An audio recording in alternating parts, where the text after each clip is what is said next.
Okay, kumusta mga idol? Wala nga pala kaming gawa ngayon.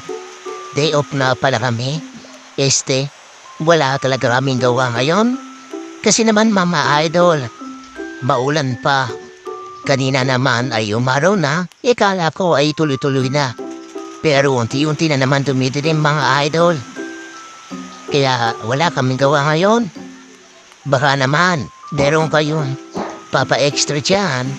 Baka naman.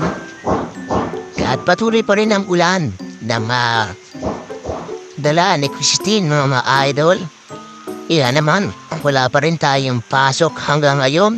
Kaya ito si Kuya Chris Vlog, tambay pa rin hanggang ngayon. Ayan mga idol lakas pa rin ang buhos ng ulan.